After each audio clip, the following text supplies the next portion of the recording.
ॐ सदाशिवसमारम्भां शङ्कराचार्यमध्यमाम् अस्मदाचार्यपर्यन्तां वन्दे गुरुपरम्पराम्। ॐ सच्चिदानन्दरूपाय विश्वोत्पत्त्यादिहेतवे तापत्रयविनाशाय श्रीकृष्णाय वयं नुमः। वसुदेवसुतं देवं कंसचाणूरमर्दनं देवकी परमानन्दं कृष्णं वन्दे जगद्गुरुम्। ओम श्री वल्लभाचार्याय नमः। ओम समस्त जन कल्याणे निरतं करुणामयं नमामि चिन्मयं देवं सद्गुरुं ब्रह्म विद्वरम्। हरिओम सौने प्रणाम।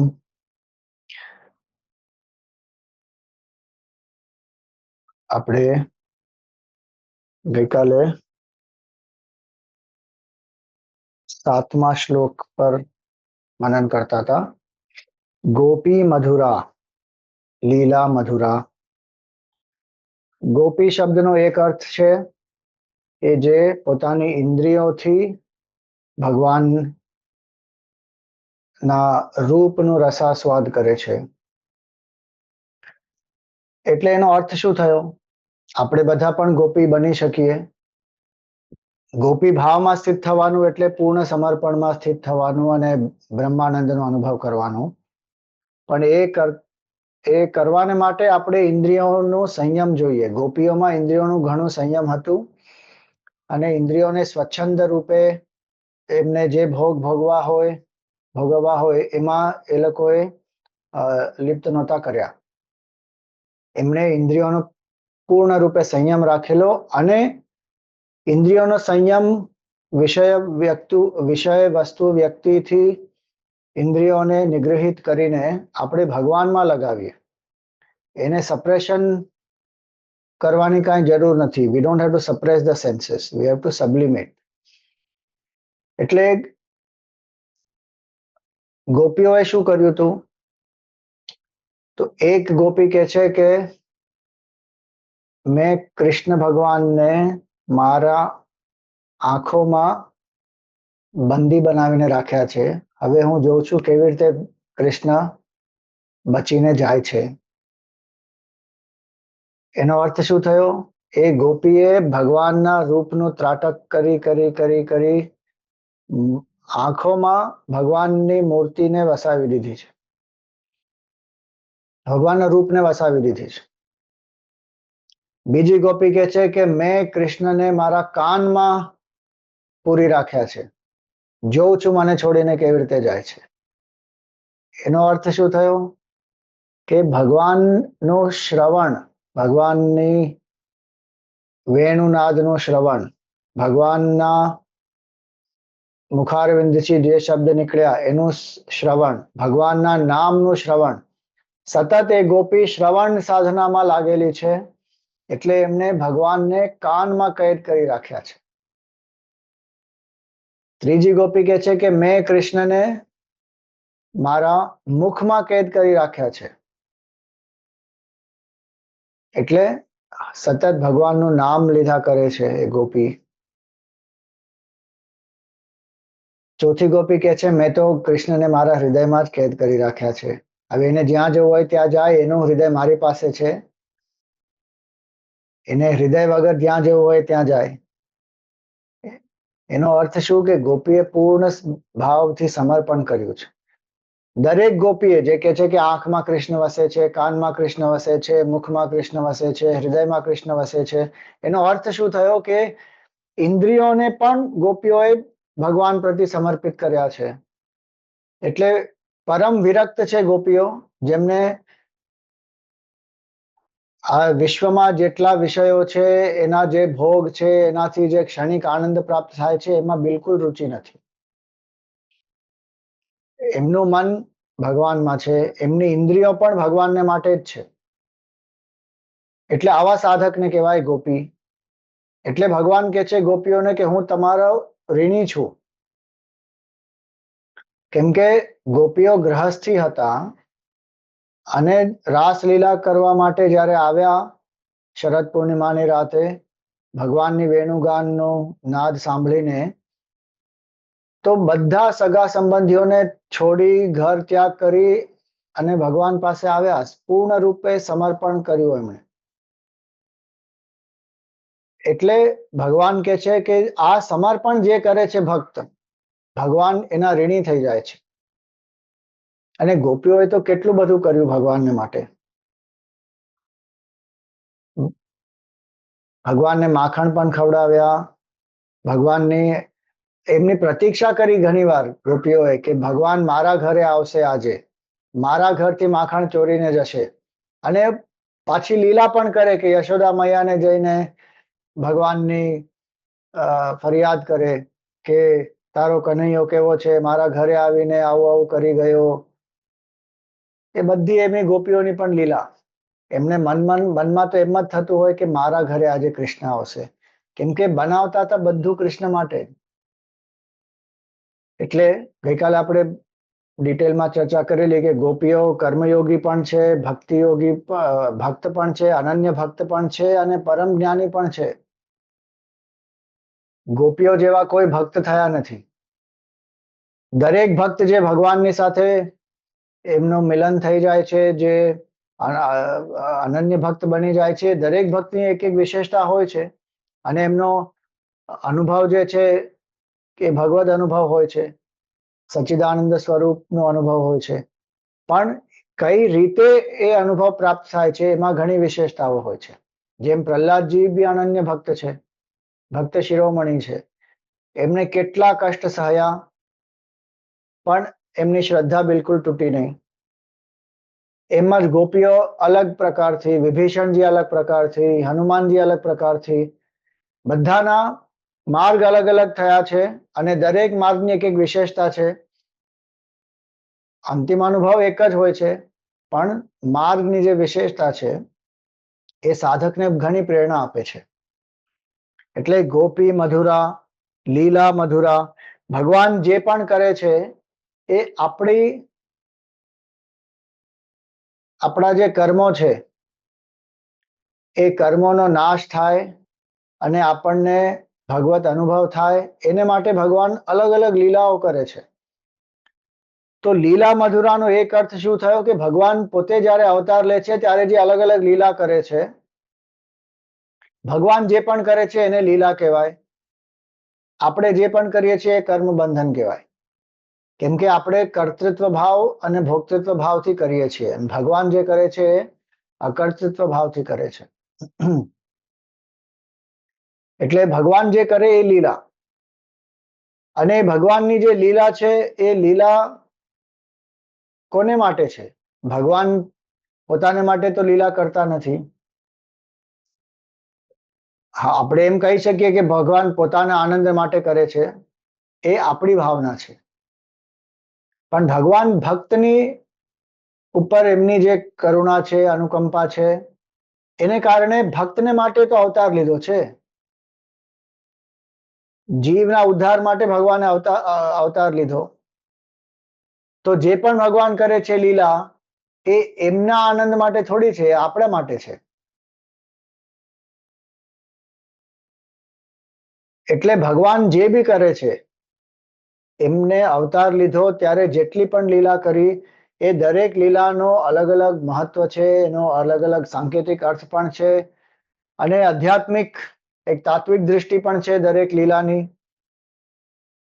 ધેનુકાસુર, બકાસુર, વત્સાસુર, અઘાસુર, પછી પૂતના, અલગ અલગ જે અસુરોનો સંહાર કર્યો ભગવાને, એ બધી લીલાઓનો એક સાંકેતિક અર્થ છે. કંસ, ચાણૂર, અલગ અલગ રાક્ષસોનો વધ કર્યો, કુબ્જાને મુક્તિ આપી ભગવાને, એને સુંદરી બનાવી દીધી ભગવાને, ગોપીઓની સાથે જે લીલા કરી, ગોપબાલાઓની સાથે જે લીલા કરી, જેટલા બી ભગવાનના કાર્ય છે એ બધા લીલા છે.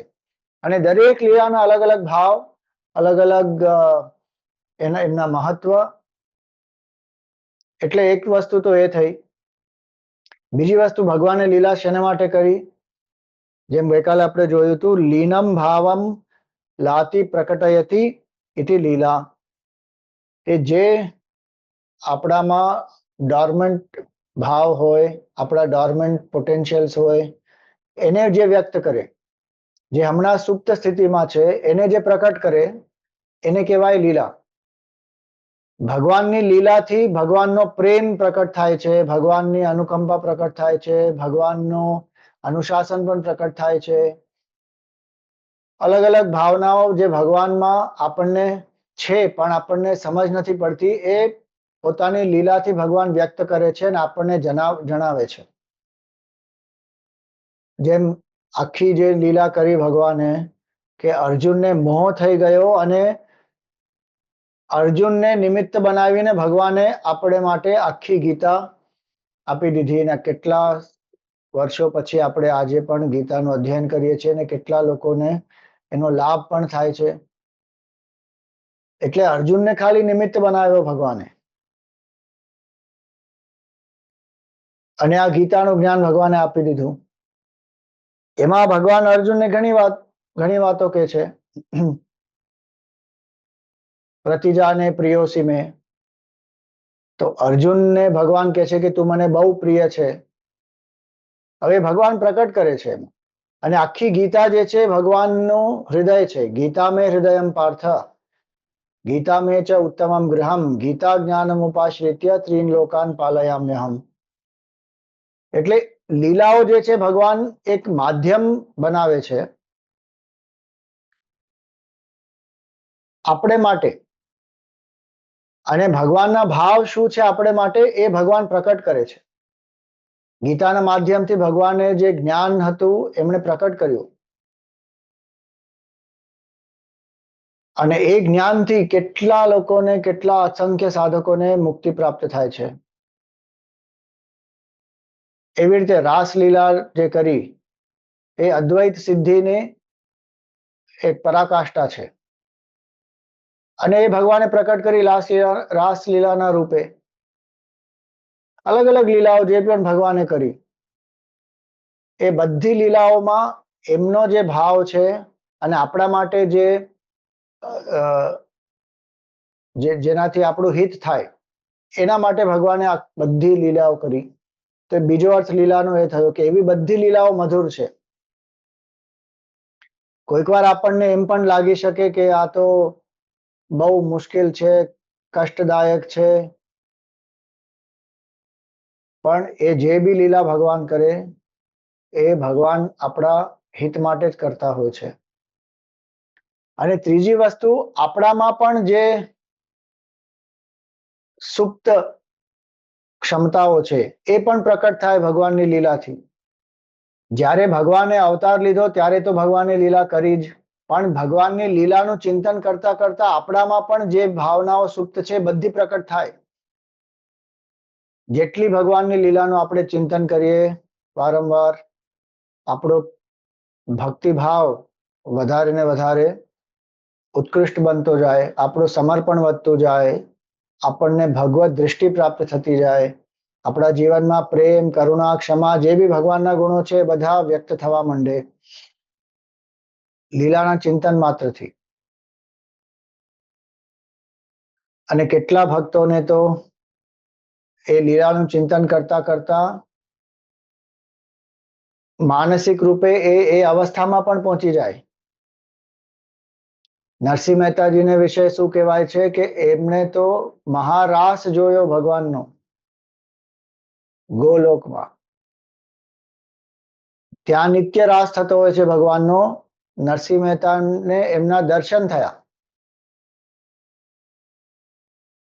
એટલે ભગવાનની લીલા એ વખતે થઈ જ્યારે એમણે અવતાર લીધો હતો, પણ હમણાં પણ જ્યારે આપણે એનું ચિંતન કરીએ તો કેટલું બધું એનો લાભ થાય છે.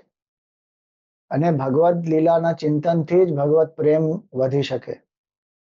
જે પણ આપણા ઈષ્ટ દેવતા હોય એમની કઈ કઈ લીલા, એમના કયા કયા જે અલગ અલગ પ્રસંગ છે એને વિશે આપણે જાણવું જોઈએ, એ વિષયના પુરાણ આપણે વાંચવા જોઈએ અને લીલા પર ચિંતન કરવું જોઈએ.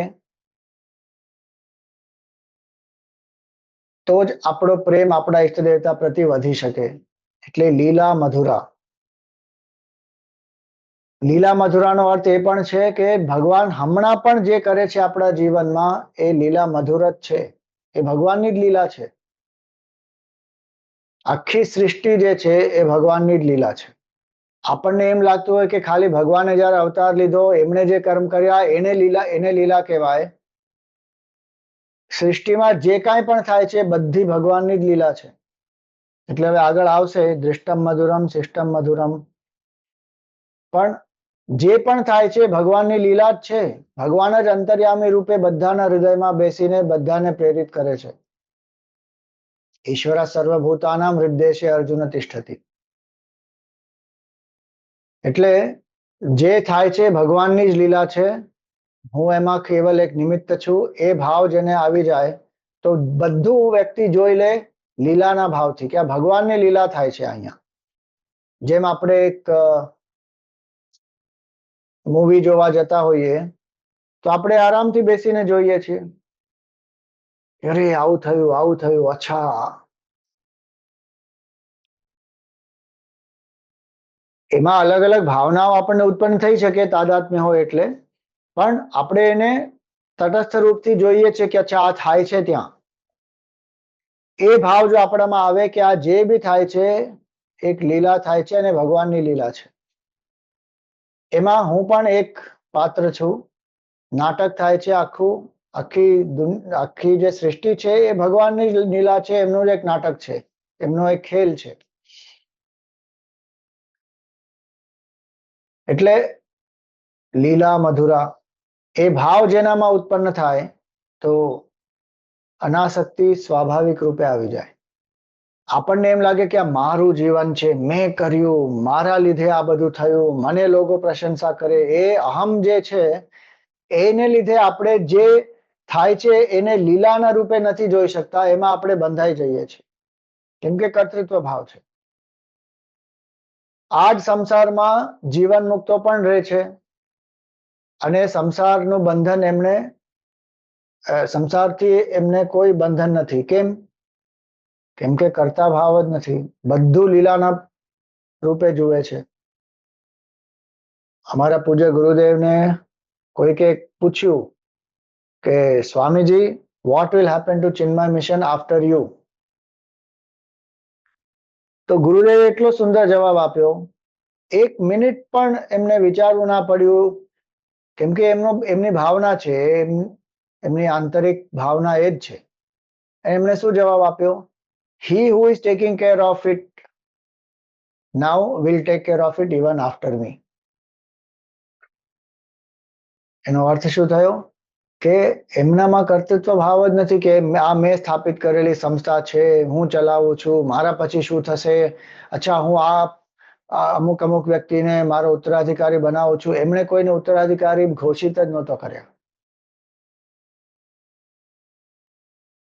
ગુરુજીનો સંકેત હતો, એમણે સંકેત કરેલો એટલે ગુરુજીને ટ્રેન કરતા હતા, પણ એમણે ઓફિશિયલી કાંઈ ઘોષણા જ નથી કરી.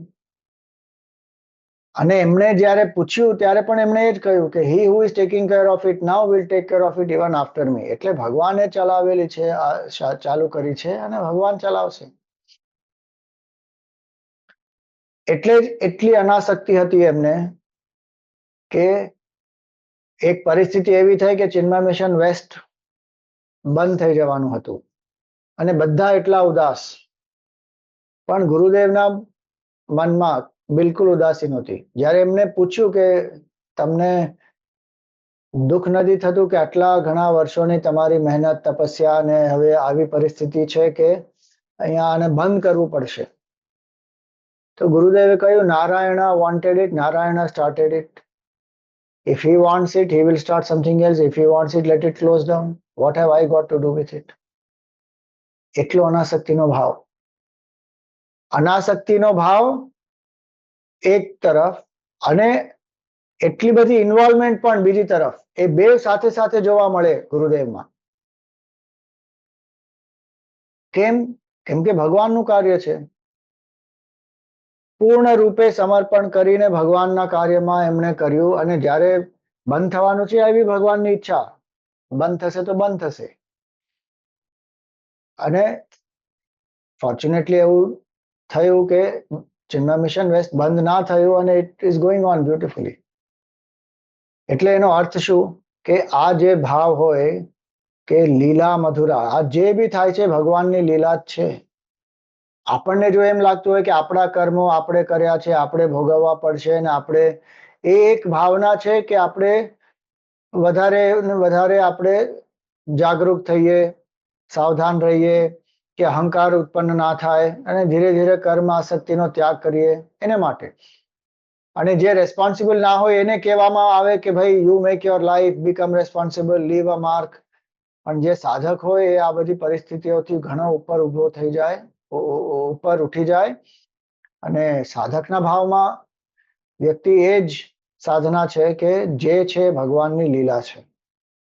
એમાં મારે જે કર્તવ્ય કરવાનું છે હું કરીશ, પણ આ જે ચાલે છે બધું ભગવાનની લીલામાં જ છે અને ભગવાન જ એના નિર્દેશક છે, હું કેવલ એક પાત્ર છું.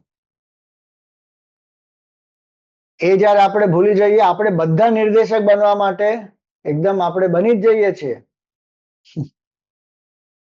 નિર્દેશક ભગવાન એક છે. એટલે લીલા મધુરા, ગોપી મધુરા, લીલા મધુરા. અને ભગવાન જે જે લીલા કરે છે આપણા જીવનમાં પણ, આપણે જો આત્મનિરીક્ષણ કરીએ, સિંહાવલોકન કરીએ આપણે, તો આપણને એમ લાગે કે જ્યારે એ અનુભવ થતો હતો એ વખતે આપણા મનમાં ઘણા રાગ દ્વેષ હતા અને આ કેમ થયું, આ નહીં થવું જોઈતું હતું ને આ ને તેને, એટલી બધી એજિટેશન માઇન્ડમાં. પણ થોડા સમય પછી જ્યારે આપણે જોઈએ કે આ જે થયું સારા માટે જ થયું, એ વખતે આપણને એમ લાગતું હતું કે નથી થવું, નહીં થવું જોઈતું હતું. પણ હવે આપણને સમજાય છે કે અચ્છા, આના પાછળ કઈ બીજો જ કારણ હતો અને એ કારણ બહુ મહત્વપૂર્ણ હતું અને સારું થયું કે એ ના થયું. જે થવાનું હતું આપણા મનમાં જે ઈચ્છા હતી એ ના થઈ, સારું થયું. તો કહેવાનો ભાવ શું કે જ્યારે આપણે જોઈએ કે આ જે થાય છે લીલા થાય છે ભગવાનની, આપણે એમાં જે કર્તવ્ય કરવાનું છે આપણે કરીએ, બાકી તુભ્યમ એવ સમર્પયે, જે છે તમારું છે અને તમને જ હું અર્પિત કરું છું. તો આપણા જીવનમાં પણ એ લીલાનો ભાવ આવવો જોઈએ. ત્યારે લીલા મધુરા, ત્યારે દરેક અનુભવ પછી લીલા થઈ જાય અને મધુર થઈ જાય. એમાં ભય હોય, શોક હોય, દુઃખ હોય, પીડા હોય, સુખ હોય, જે બી હોય, બધી લીલા જ છે, એક એક લીલા. આપણે પાસે ખાલી બે ચોઈસ છે. કાં તો મનની લીલામાં આપણે ફસાઈ જઈએ અથવા ભગવાનની લીલાથી આપણે મુક્ત થઈ જઈએ. આપણા ભાવમાં જો, આપણા મનમાં જો એ હોય કે આ તો મારી લીલા છે, મારો કર્મ છે, મેં કર્યું, તેમાં ફસાઈ જઈશું. મન આપણને મોહિત જ કરે છે. મનની જે લીલા છે ને એ મોહની લીલા છે અને મોહનની જે લીલા છે એ આપણને મુક્ત કરવાની લીલા છે. આપણને જો એમ હોય કે આ જે બી છે આ મોહનની લીલા છે, મોહની લીલા નથી. મારે મોહનની લીલામાં ભાગ લેવો છે, મોહની લીલામાં ભાગ નથી લેવો. એ જો ભાવ હોય કે આ જે બી છે ભગવાનને સમર્પિત કરીને મારે કરવાનું છે, જો મન પણ અલગ અલગ રીતે આપણને પ્રલોભિત કરતો હોય તો આપણે જોયા કરવાનું, આ મનની લીલા છે, એ મોહન જ કરે છે મારા હૃદયમાં બેસીને, પણ હું એને આગળ પ્રોત્સાહન નહીં આપું, કેમ કે એ જ મોહન મારા હૃદયમાં બેસીને મને કહે છે કે આ બંધનથી, આનાથી તને બંધન થશે, આ નહીં કર. એટલે આપણી પાસે એક ચોઈસ છે, મોહની લીલા અથવા મોહનની લીલા. જેટલું આપણે મોહનનું ધ્યાન કરીએ કે આ જે છે ભગવાનની લીલા છે, ભગવત ચિંતન કરતા કરતા મોહની લીલા સમાપ્ત થઈ જાય. એક જ ઉપાય છે મોહની લીલા સમાપ્ત કરવાને માટે, મોહની શરણાગતિ. તમેવ શરણમ ગચ્છ સર્વભાવેન ભારત, તત્પ્રસાદાત પરામ શાંતિમ સ્થાનમ પ્રાપ્સ્યસી શાશ્વતમ. ભગવાનની જ શરણ જવું પડે. તમ એવ, બાકી કોઈની બી શરણ આપણે જઈએ, કોઈ બી વસ્તુ હોય, વિષય હોય, વ્યક્તિ હોય, પરિસ્થિતિ હોય, કેટલા બી શક્તિશાળી હોય, થોડા સમય માટે આપણી મદદ કરી શકે, પણ આપણા કષ્ટનું નિવારણ પૂર્ણ રૂપે કરી જ નહીં શકે. કેવલ ભગવાન. તમેવ શરણમ ગચ્છ સર્વ ભાવેન ભારત. દરેક ભાવથી આપણે ભગવાનની શરણાગતિ લેવી જોઈએ. ભયથી હોય, પ્રેમથી હોય, કરુણાથી હોય, જ્ઞાનથી હોય, જે પણ ભાવ આપણા મનમાં હોય, દરેક ભાવથી આપણે ભગવાનની શરણાગતિ લેવાની છે. તમેવ શરણમ ગચ્છ સર્વ ભાવેન ભારત. તત્પ્રસાદાત પરામ શાંતિ. ભગવાનની કૃપાથી, એમના પ્રસાદથી જ આપણને પરમ શાંતિ મળશે. એટલે ભગવાનની લીલા થાય છે એ સમજીને એમની શરણાગત થઈ જે આપણું કર્તવ્ય કર્મ છે આપણે કરવાનું, તો આપણા કર્મ પણ લીલા જ બની જશે. એ આપણને બાંધશે નહીં. એવી લીલા મધુર થઈ જાય. ગોપી મધુરા લીલા મધુરા યુક્તમ મધુરમ.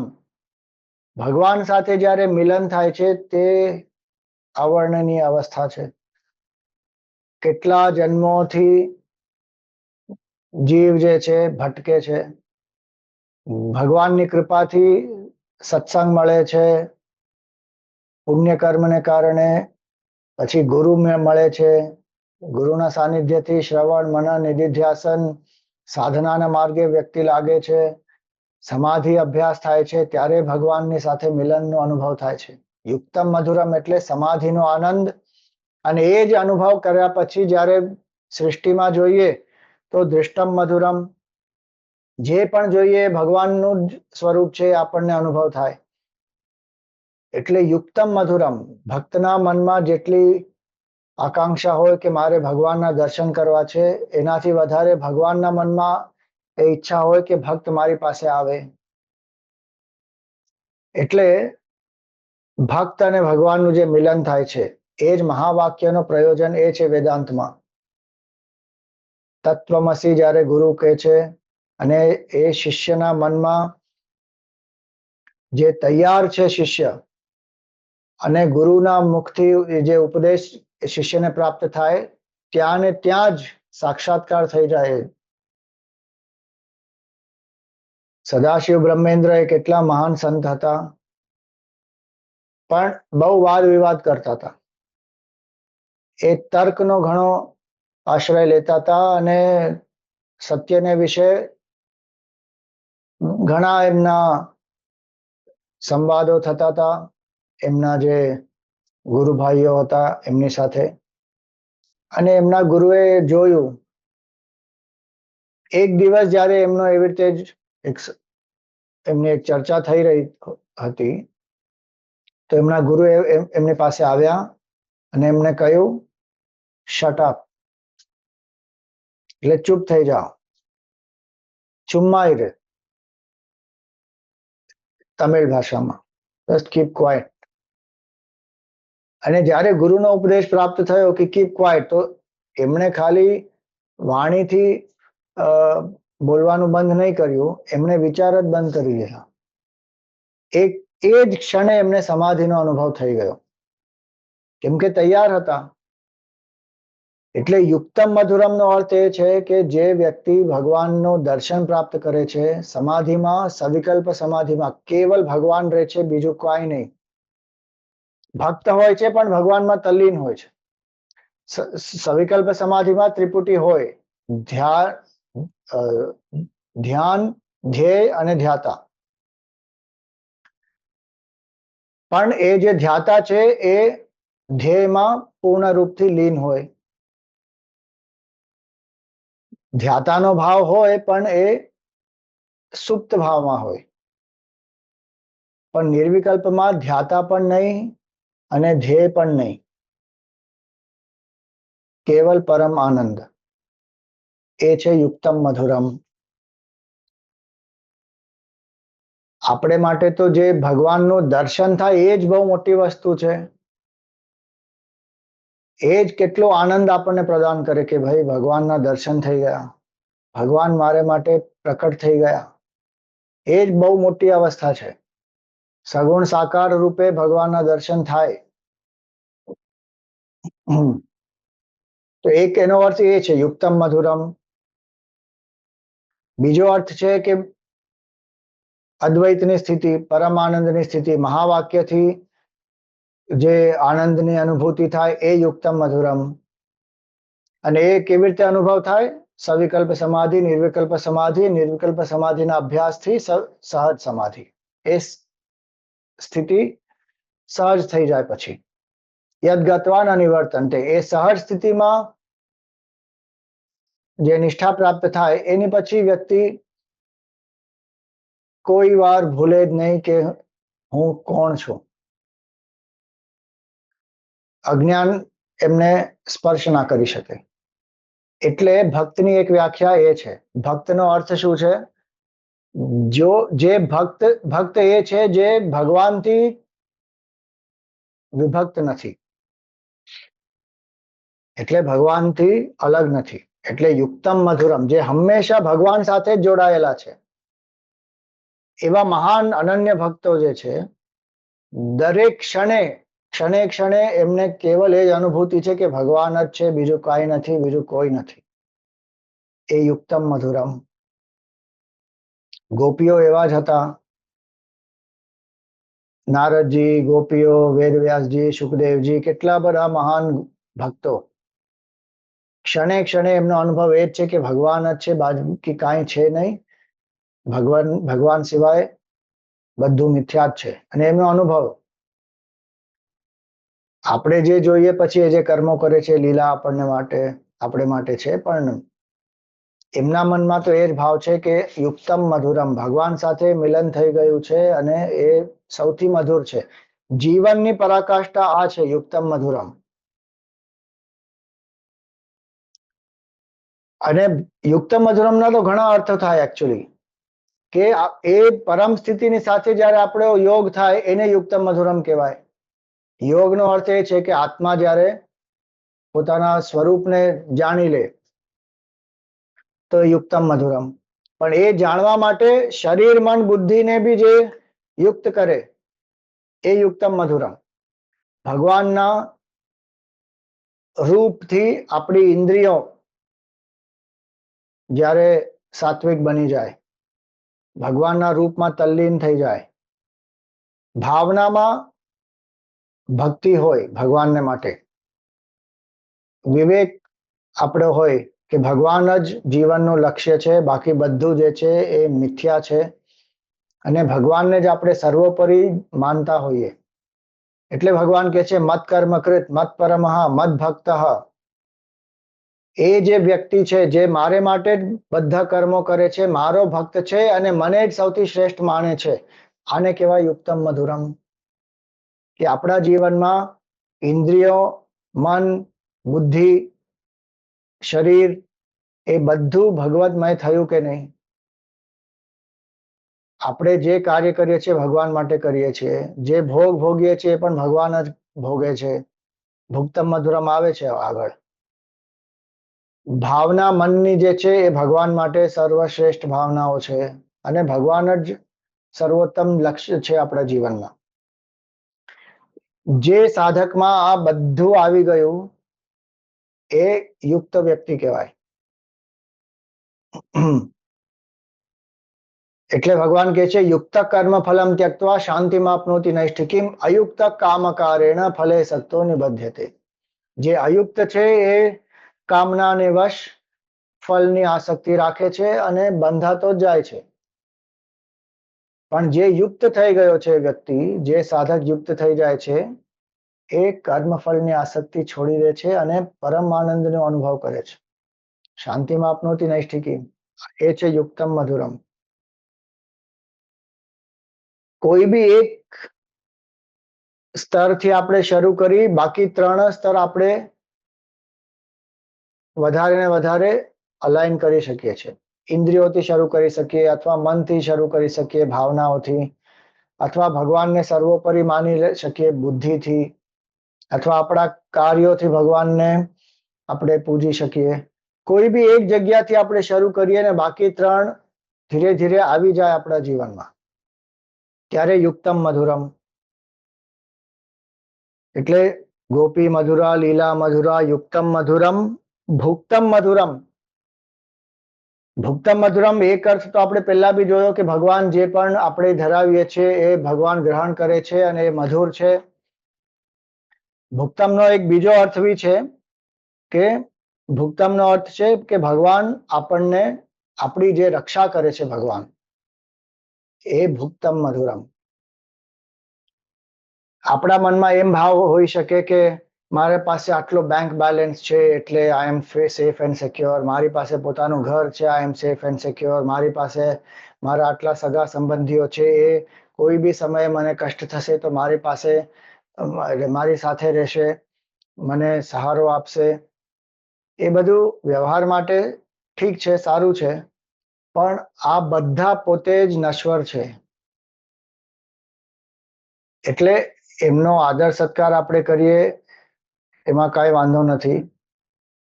એ ભાવના પણ આપણામાં હોય કે ધીસ ઇઝ રિક્વાયર્ડ અને આ છે મારી પાસે, એમાં બી કાંઈ વાંધો નથી. પણ real security comes from where? કે ભગવાન મારી સાથે છે, ભગવાન મારું રક્ષણ કરે છે અને હું કોઈ દિવસ એકલો નથી, મારી સાથે ભગવાન છે. અને દરેક ક્ષણ ભગવાન આપણી રક્ષા કરે છે કે નહીં? કેટલી વાર કેટલી બધી વસ્તુઓ થઈ જાય, આપણે કેટલા બચી જઈએ છીએ ઘણી વસ્તુઓમાં, ભગવાન જ આપણને બચાવે છે. સ્વામીજી, એ લોકોનું શું, જેમનો કાંઈ નાશ થાય છે કે જેમને કાંઈ હાનિ થાય છે, એમાં પણ ભગવાન જ એમના કર્મફળ પતી ગયા એટલે એમને આગળ વધારે છે. આપણી ડેફિનેશન એ છે કે સારું થાય તો જ ભગવાનની રક્ષા છે મારી પાસે, મારું કાંઈ ખોટું થાય તો ભગવાનની રક્ષા નથી. એ આપણી અજ્ઞાનતા છે. ભગવાનની રક્ષા આપણને સતત પ્રાપ્ત થતી હોય છે. જે પણ આપણા જીવનમાં થાય એ આપણને ખાલી એનો આભાસ નથી, બસ. ગીતામાં ભગવાન કહે છે, સુહૃદમ સર્વભૂતાનામ જ્ઞાત્વા મામ શાંતિ મૃચ્છતિ. મને પોતાનો સુહૃદ જે જાણશે કે આ મારા સુહૃદ છે, ભગવાન મારા સૌથી પરમ સુહૃદ છે, કે હું એમને યાદ કરું કે ના કરું, ભગવાન હંમેશા મારું ધ્યાન રાખે જ છે, મારી રક્ષા કરે જ છે. અને મુશ્કેલ સમયમાં આપણને એમ લાગતું હોય કે ભગવાન કેમ મને છોડીને ગયા, ભગવાન બિલકુલ આપણને છોડતા નથી. આપણે ભગવાનને ભૂલી જઈએ છીએ મુશ્કેલ સમયમાં. ભગવાન જ આપણને તારે છે. કોઈ નહીં નહીં સ્વામીજી, ભગવાને શું કર્યું, અમુક વ્યક્તિએ મારી બહુ સહાયતા કરી. એ અમુક વ્યક્તિની અંદર જે બેઠા છે ભગવાન જ બેઠા છે, જેમને એમને પ્રેરણા આપી કે ભાઈ તું આજે આ વ્યક્તિને જઈને મદદ કર. આપણને એમ લાગતું હોય કે પોતે વ્યક્તિ આવ્યા, એમનામાં જે ભગવાન છે એ એમને પ્રેરણા આપી ત્યારે આવ્યા અહીંયા. એટલે ભુક્તમ મધુરમ એનો અર્થ એ થયો. ગીતા ધ્યાન શ્લોકમાં સુંદર શ્લોક આવે છે. ભીષ્મ દ્રોણ તટા જયદ્રથ જલા ગાંધાર નીલોત્પલા શલ્યગ્રાહવતી કૃપેણ વહની કર્ણેન વેલાકુલા અશ્વત્થામા વિકર્ણ ઘોર મકરા દુર્યોધના સંવર્તિની સોતીર્ણા ખલુ પાંડવೈ રણ નદી કૈવર્તક કેશવ. આટલી ભયંકર નદી જે કૌરવોના રૂપે છે, એ મહાભારતના યુદ્ધમાં એ પાંડવોએ કેવી રીતે નદીને પાર કર્યો. ભીષ્મ દ્રોણ એમની તટા છે, જયદ્રથ જળ છે, એક નીલ રંગનો જે બહુ મોટો એક પથ્થર છે એ છે ગાંધાર નરેશ શકુની. શલ્ય જે છે એ મગરમચ્છ છે, એમાં કૃપાચાર્ય છે, એમાં ભાવર છે, સોરી ભાવર નહીં, એ નદીનો જે બહાવ છે એનો જે ઉદ્વેગ છે એ કૃપાચાર્ય છે. કર્ણ જે છે એ ક્રીપર છે, લતા. અશ્વત્થામા વિકર્ણ ઘોર મકરા. શલ્ય ગ્રાહવતી, શલ્ય એટલે શાર્ક, ગ્રાહવતી એટલે શાર્ક. અને અશ્વત્થામા ને વિકર્ણ જે છે એ બે મોટા મોટા મગરમચ્છ છે.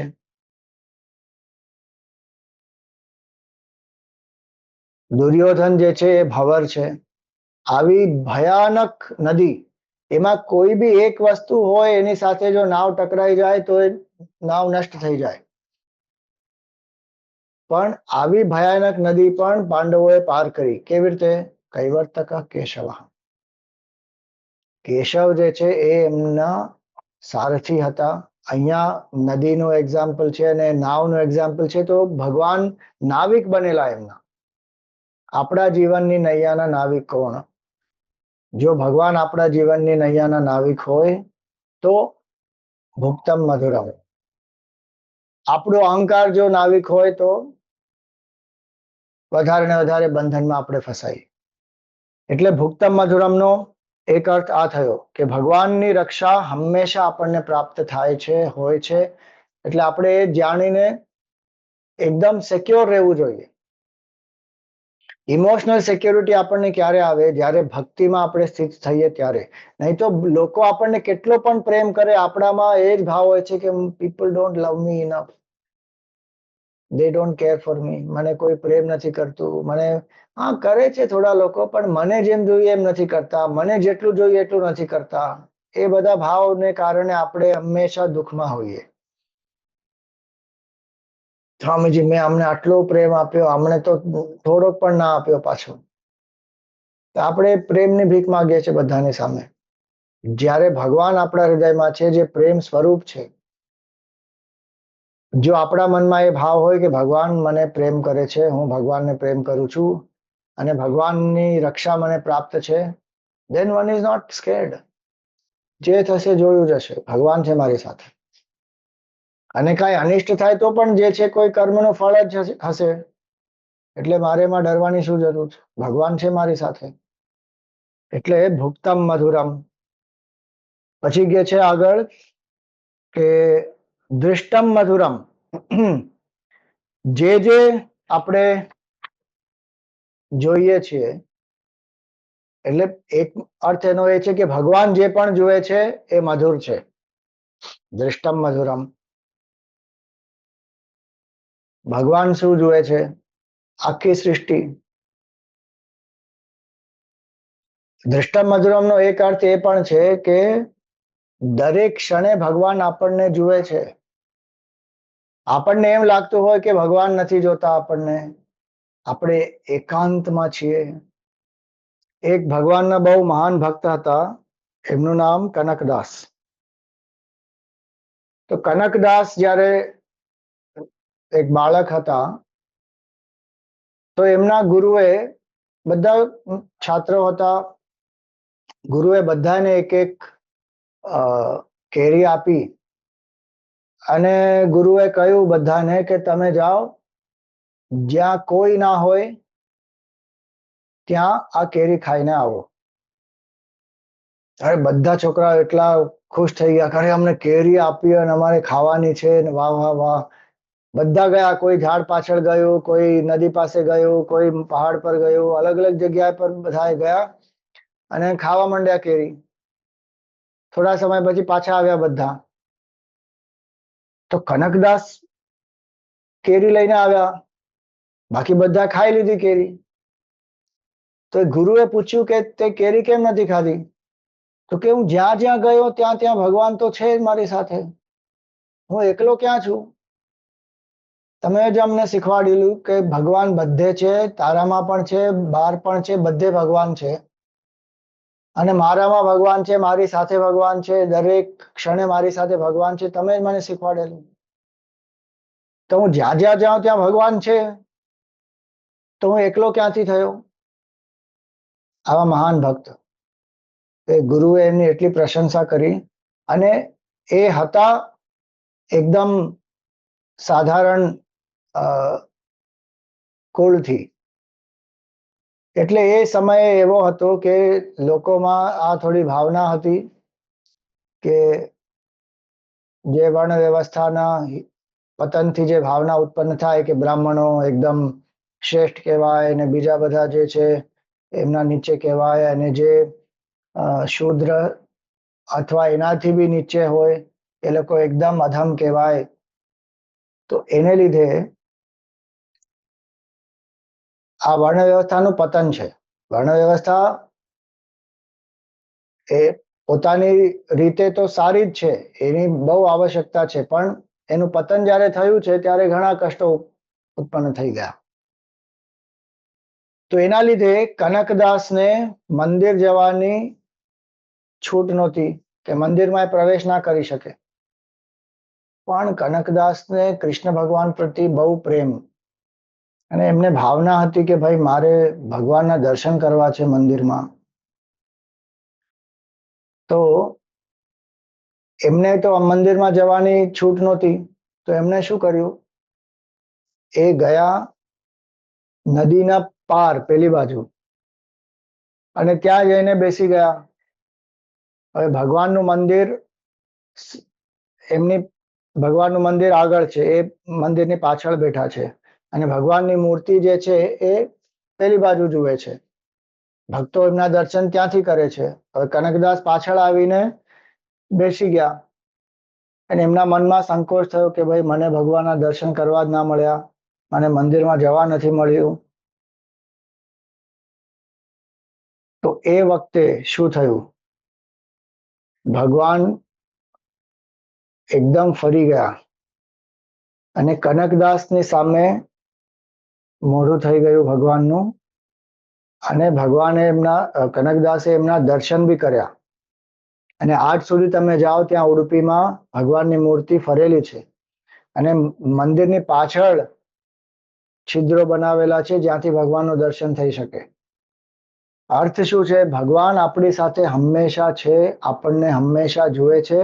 ભગવાન જ આપણી અંદર અંતર્યામી છે. વિચાર આપણા મનમાં આવે એની પહેલા ભગવાનને ખબર હોય છે કે આ વિચાર છે વ્યક્તિના મનમાં, એટલે આપણે કોને ઉલ્લુ બનાવીશું. ભગવાનથી કાંઈ છીપતું નથી. એટલે દૃષ્ટમ મધુરમ, ભગવાન દરેક ક્ષણ આપણને જુએ જ છે. એ ભાવ જો આપણા મનમાં હોય તો આપણે અધર્મનું કાર્ય કરીએ જ નહીં. આપણે આ ભૂલી જઈએ છીએ કે ભગવાન આપણને જુએ છે દરેક ક્ષણ, આપણી અંદર જ વિરાજમાન છે ભગવાન. આપણો અહંકાર આપણને ભૂલાવી દે છે અને એટલે પછી આપણને લાગે છે કે કોઈ નથી એટલે ચૂપચાપ આપણે કાંઈ કરી લઈએ, કોઈને ખબર નહીં પડે.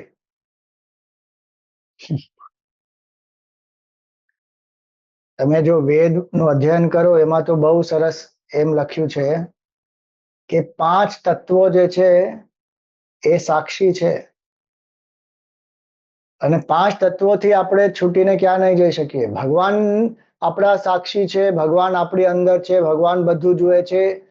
હવે એ તો એક વસ્તુ છે, ઘણા લોકો ના માનતા હોય, પણ જે 5 તત્વો છે એ બધા સાક્ષી છે. સૂર્ય પણ સાક્ષી છે, વાયુ પણ સાક્ષી છે, અગ્નિ પણ સાક્ષી છે, જલ પણ સાક્ષી છે. બધા 5 તત્વો, પૃથ્વી પણ સાક્ષી છે. દરેક કર્મના સાક્ષી છે એ લોકો. અને ભગવાનના કોર્ટમાં આ લોકો જ સાક્ષી આપે છે. બીજા જીવો આપે કે ના આપે, એ બીજા જીવો જેમ આપણે કોર્ટ ઓફ લોમાં થતું હોય એવી રીતે વિટનેસ હોસ્ટાઇલ બી થઈ જાય, વિટનેસને ખરીદી લીધો હોય, એ સાચું ના બોલે, ખોટું બોલી દે, ભાષણ બદલી દે. આ જે 5 તત્વો છે અને બીજા દેવતાઓ બી છે, ઋષિઓ, ઘણા બધા તત્વો છે આખી પૃથ્વી, આખી સૃષ્ટિમાં, જે સાક્ષી રૂપે જીવના દરેક કર્મના સાક્ષી છે. એટલે અને એ કોણ છે, ભગવાન જ છે. ભગવાનના જ અલગ અલગ રૂપ છે. એટલે દૃષ્ટમ મધુરમ, ભગવાન દરેક ક્ષણે આપણને જુએ છે. એ ભાવ જો આપણા મનમાં હોય તો આપણું જીવન મધુર થઈ જાય કે ભગવાન મારી સાથે છે, ભગવાન મને જુએ છે. I don't have to prove anything to anybody. I have to be true to my conscience. કે ભગવાન મારી અંદર છે. હું જે કર્મ કરું છું એ કર્મ કર્યા પછી ભગવાનને હું જોઈ શકીશ કે નહીં, શરમ વિના હું જોઈ શકીશ કે નહીં, મારા ગુરુની આંખમાં હું શરમ વિના જોઈ શકીશ કે નહીં, તો આપણા કર્મો મધુર થઈ જાય. રાતના શાંતિથી ઊંઘ આવશે કે નહીં, કર્મ મધુર થઈ જાય. એટલે દૃષ્ટમ મધુરમ, ભગવાન આપણને જુએ છે અને ભગવાન જે પણ જુએ છે, ભગવાનની દૃષ્ટિ જેના ઉપર પણ પડે છે એ મધુર થઈ જ જાય છે. ગુરુ રૂપે સંતના મહાત્માઓના રૂપે એક કટાક્ષ દૃષ્ટિ પણ પડી જાય તો ઉદ્ધાર થઈ જાય જીવનો. એટલે દૃષ્ટમ મધુરમ, શિષ્ટમ મધુરમ. ભગવાન એકદમ શિષ્ટાચારનું પાલન કરે, હી ઇઝ વેરી ઓબિડિયન્ટ. અને ઘણી જગ્યાએ નટખટ બી છે ભગવાન. કૃષ્ણ ભગવાને તો ઘણી લીલાઓ કરી એવી રીતે. પણ શિષ્ટ એટલે શું? Is not only obedient, it is gentleness. એ એક વ્યવહારમાં મૃદુતા હોય, એક શીલતા હોય અને એક દૃઢતા હોય સત્યમાં, ધર્મમાં. એને શિષ્ટાચાર કહેવાય. ધર્મમાં સ્થિત જે આચાર છે એ શિષ્ટાચાર. વેદોમાં જે આપણને શિક્ષા આપે છે, વેદોમાં જે શિક્ષણ આપ્યું છે કે આવી રીતે આચરણ કરો, માતૃદેવો ભવ, પિતૃદેવો ભવ, આચાર્ય દેવો ભવ, અતિથિ દેવો ભવ, એ આખું જે વેદમાં એક ઋષિ ઉદ્બોધ આપે છે પોતાના શિષ્યોને, જ્યારે આપણે કોન્વોકેશન સેરેમની આજકાલ કહીએ છીએ ને એવી રીતે સમાવર્તન સંસ્કાર. એવા ઘણા અલગ અલગ ઉપદેશો છે વેદમાં. એનું જ્યારે આપણે પાલન કરીએ છીએ, વેદ અનુસાર જે ધાર્મિક જીવન આપણે જીવીએ એને કહેવાય શિષ્ટાચાર. ખાલી બ્લાઇન્ડ ઓબિડિયન્સને શિષ્ટાચાર ના કહેવાય. એ તો ભીષ્મ પિતામાં પણ ધૃતરાષ્ટ્રને જે બી આજ્ઞા હતી એ પાલન કરતા હતા. અને બ્લાઇન્ડ ઓબિડિયન્સ જો અધાર્મિક કાર્ય કરાવે તો એની કોઈ આવશ્યકતા જ નથી. એ સમયે તો આપણે વિરોધ કરવો જોઈએ, જેમ વિદુરજીએ કર્યો એમ. જ્યારે ધર્મ આપણે સંભાળીને ચાલતા હોઈએ ત્યારે શિષ્ટાચારની આવશ્યકતા છે. શિષ્ટાચારનો અર્થ ત્યાં શું છે? ઓબિડિયન્સ. પણ જો ઓબિડિયન્સ થી અધર્મનું પાલન થતું હોય તો ત્યાં રિબેલ કરવું જોઈએ, ત્યાં વિરોધ કરવો જોઈએ. આ બે જે છે ભગવાન પોતાના જીવનમાં બતાવે છે. એટલે શિષ્ટમ Madhuram. when to be obedient and when to rebel. Krishna ભગવાનને અર્જુને સારથી બનાવ્યા અને ભગવાનને જે જે આદેશ આપ્યા અર્જુને, ભગવાને એનું પાલન કર્યું. સેનયોર ઉભયોર મધ્ય રથમ સ્થાપય મેં અચ્યુતા. અર્જુન મારો રથ અર્જુન કે છે ભગવાનને, મારો રથ જે છે સ્થાપિત કરો બે સેનાની વચ્ચે. ભગવાન લઈ જાય છે. એ વખતે એમ નથી પૂછતા કે મને સારથી શું કામ બનાવ્યો, હું તો એટલો મોટો રાજા છું, તે મને કેમ સારથી બનાવ્યો, હું તારું પાલન નહીં કરું. કાંઈ નહીં, ભગવાને પાલન કર્યું. શાંતિદૂત બનીને ગયા. તો જ્યારે પાલન કરવાનું હોય ત્યારે પાલન કરવાનું, જ્યારે એને તોડવાનું હોય ત્યારે તોડવાનું. એમાં આપણો અહંકાર મહત્વપૂર્ણ નથી. ઘણા લોકો અહંકાર વશ કરતા હોય છે, એ ખોટી વાત છે. એનાથી આપણે બંધાઈએ. કેમ કે એમના અહંકારને કારણે જે એમના અહંકારને અનુકૂળ હોય ત્યારે પાલન કરે, જો એમના અહંકારને અનુકૂળ ના હોય તો વિદ્રોહ કરી દે. એ અહંકારની પુષ્ટિ માટે નથી કરવાનું, ધર્મને પુષ્ટિ માટે કરવાનું છે. એટલે ભગવાન અહીંયા એ બતાવે છે કે શિષ્ટમ મધુરમ. અને હા, શિષ્ટમ મધુરમ, મધુરાધિપતે અખિલમ મધુરમ.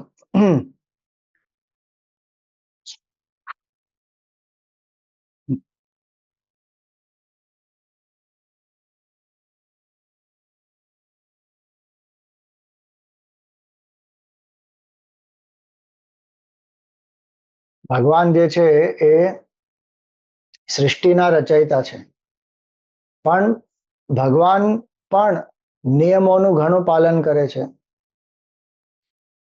ભગવાનને ગુરુની કઈ જરૂર નથી, પણ ભગવાન આવ્યા છે એક મનુષ્યના રૂપમાં, તો ગુરુનું સાનિધ્ય પ્રાપ્ત કરી જ્ઞાન પ્રાપ્ત કરવું જોઈએ. એ પોતે પોતાના વર્તનથી લોકોને બતાવે છે કે આપણે આવું કરવું જોઈએ. જે પોતાના આચારથી આપણને શીખવાડે છે એ શિષ્ટાચાર, એટલે શિષ્ટમ મધુરમ. કેવી રીતે આપણે કર્મ કરવું જોઈએ, રામ અવતારમાં પણ ભગવાને બતાવ્યું, કૃષ્ણ અવતારમાં પણ બતાવ્યું. ભગવાનને કોઈ નિયમ પાલન કરવાની આવશ્યકતા જ નથી, પણ ભગવાન ઘણા નિયમોનું પાલન કરે છે અને આપણને બતાવે છે કે કેવી રીતે આપણે ધર્મનું પાલન કરતા કરતા, નિયમોનું પાલન કરતા કરતા, સંયમમાં જીવીને આપણે પરમ આનંદની સ્થિતિ પ્રાપ્ત કરી શકીએ, કર્મના બંધનથી મુક્ત થઈ શકીએ. એટલે શિષ્ટમ મધુરમ, મધુરાધિપતે અખિલમ મધુરમ. છેલ્લા શ્લોકમાં વલ્લભાચાર્યજી કહે છે, ગોપા મધુરા ગાવો મધુરા. જે ગોપ બાળકો છે એ પણ મધુર છે. વિચારી જુઓ, જેમની સાથે ભગવાન રમ્યા હોય એ મધુર જ હશે ને. એમનો શું પરમ સૌભાગ્ય કે ભગવાન એમની સાથે રમ્યા અને ભગવાને એમને માખણ ખવડાવ્યું, ભગવાને એમની સાથે કંદુક ક્રીડા કરી, ભગવાન એમની સાથે ગાય ચરાવતા હતા, કેટલું બધું કર્યું ભગવાન એમની સાથે. મોટા મોટા યોગીઓ, જ્ઞાનીઓ, તપસ્વીઓ પણ એ જે ઓપોર્ચ્યુનિટી છે એને માટે પ્રતીક્ષા કરતા હોય કે અમને ક્યારે આવો એક અવસર પ્રાપ્ત થશે. આ ગોપ બાલાઓએ પણ કંઈક ને કંઈક તો પુણ્ય કર્યું જ હશે. એ બી કોઈ સાધારણ જીવો નહીં હોય. એટલે ગોપા મધુરા. અને જેમ ગોપીઓએ ભગવાન પ્રતિ સમર્પણ કરેલું, એવી રીતે જ ગોપબાલાઓ પણ ભગવાન એમને માટે ભગવાને શું શું નથી કર્યું. એ ભગવાનનો પ્રેમ અને ગોપ બાળકોનો પણ પ્રેમ કેટલો ભગવાનના પ્રતિ. એટલે ગોપા મધુરા, ગાવો મધુરા. ગાયો પ્રતિ તો ભગવાનનો અત્યંત પ્રેમ. તુલસીદાસજી તો કહે છે ભગવાનના અવતારનો પ્રયોજન ગો માતાનો ઉદ્ધાર. વિપ્રધેનુ સુર સંતહિત લીન મનુજ અવતાર. વિપ્ર એટલે જે બ્રાહ્મણો છે, જે સાધક છે, ભક્ત છે, એ બધા. વિપ્ર ધેનુ એટલે ગૌ માતા, સુર દેવતા, અને સંત જે મહાન સંતો છે, ભક્તો છે, એ બધાને માટે, એમના ઉદ્ધાર માટે ભગવાને અવતાર લીધો. અને એમાં ધેનુનો સ્વરૂપ શું? ધેનુનો એક અર્થ શું? પૃથ્વી માતા. પૃથ્વી માતા ધેનુ રૂપે ભગવાન પાસે ગયા હતા એમની સહાયતા પ્રાપ્ત કરવા માટે. એટલે ગૌ માતાના ઉદ્ધાર માટે ભગવાને શું નથી કર્યું. ગૌ માતાને ભગવાન બહુ પ્રેમ કરતા હતા. માત્ર વાત્સલ્ય જે છે એ ભગવાનને ગૌ માતાથી પણ પ્રાપ્ત થતું હતું. યશોદા મૈયા તો છે જ એટલા મહાન, પણ ભગવાન ગૌ માતાને પણ એ જ રીતે જોતા હતા. એટલે એ ગોમાતાની ઘણી સેવા પણ કરતા હતા. એમનું નામ જ છે ગોપાલક, ગોપાલ. જે ગાયોનું જે પાલન કરતા હતા એ છે ગોપાલ. આપણા ભગવાન આપણને શું બતાવે છે, શું દર્શાવે છે? આજકાલ આપણે એમ સમજીએ છીએ કે બધા વ્હાઇટ કોલર જોબ હોય અને I will seat in the cabin and I will have AC job and desk job and secretary and computer ને આ ને તે ને બધું. અને જે કોઈ ગાય ચરાવતો હોય આપણને એમ લાગે કે અરે આ તો શું કરે છે, ગાય ચરાવે છે. પણ આપણા ભગવાન ગોપાલક બનીને જતા હતા. કોઈ બી કામ નાનું નથી. કયા ભાવથી આપણે કરીએ છીએ એ મહત્વપૂર્ણ. પહેલી વસ્તુ. આજે પણ તમે ગામડાઓમાં જાઓ, નાના શહેરોમાં જાઓ, ઘણી જગ્યાએ તમે જોશો કે ઘણા યુવકો અને ઘણા લોકોનું ઘર ગૃહસ્થી એ ગૌ માતાને કારણે જ ચાલે છે. અને ઘણા યુવકો ગૌ માતાને સવારે લઈ જાય, ભેંસ હોય, ગાય હોય, બળદ હોય, અલગ અલગ જે બી પશુઓ છે એ બધાને લઈ જાય ચરવા માટે ખેતરમાં, એટલે વનમાં, અથવા કોઈ પહાડ પર, અથવા કોઈ જે ફિલ્ડ હોય ત્યાં, ઘાસ હોય ત્યાં લઈ જાય એ લોકો. કેટલા ઘરો આજે પણ ગોમાતાને કારણે જ ચાલે છે. અને ગોમાતા આપણે માટે માતા છે, એ કેવલ કોઈ પશુ નથી. અને ભગવાનનો કેટલો પ્રેમ, સવારે ઉઠે એટલે એમના પીતાંબરથી ગોમાતાની ઉપર જે બી કાંઈ ધૂળ હોય એ સાફ કરે, ગોમાતાને નવડાવે, ગોમાતાના પગ દબાવે, એમને જે ઘાસ છે એ થોડુંક ચરાવે, પછી લઈને જાય એમને વનમાં, આખો દિવસ ગોમાતાની સાથે રહે, એમને માટે વાંસળી વગાડે. અને ગોમાતાનો પ્રેમ પણ એટલો બધો ભગવાનના પ્રતિ. જ્યાં એમને રાખ્યા હોય ત્યાંથી એક ટક જોયા કરે નંદ બાબાના ઘરના દરવાજા તરફ, કે ક્યારે કૃષ્ણ ભગવાન દરવાજો ખોલીને આવશે, ક્યારે અમારા દર્શન થશે એમના. ઘણી વાર એમ થતું હોય કે યશોદા મૈયા કૃષ્ણ ભગવાનને શોધતા હોય કે કૃષ્ણ ક્યાં છે, કૃષ્ણ ક્યાં છે, અને કૃષ્ણ ભગવાન ક્યાં હોય? ગો માતાની પાસે. ડાયરેક્ટલી એમના સ્તનથી દૂધ પીતા હોય કૃષ્ણ ભગવાન, દોહીને નહીં, ડાયરેક્ટલી. અને ગોમાતાનો પણ એટલો વાત્સલ્ય, એ કૃષ્ણ ભગવાનને ચાટે અને કૃષ્ણ ભગવાન એમનું દૂધ પીતા હોય. એમનું બી કેટલું પરમ સૌભાગ્ય એ ગૌ માતાનું, કે ભગવાન સ્વયં એમનું દૂધ પીતા હોય ડાયરેક્ટલી. એ પણ ગોપ અષ્ટમીના દિવસે કૃષ્ણ ભગવાન બધા ગોપ બાલાઓને બોલાવે છે અને ગો પૂજા કરે છે.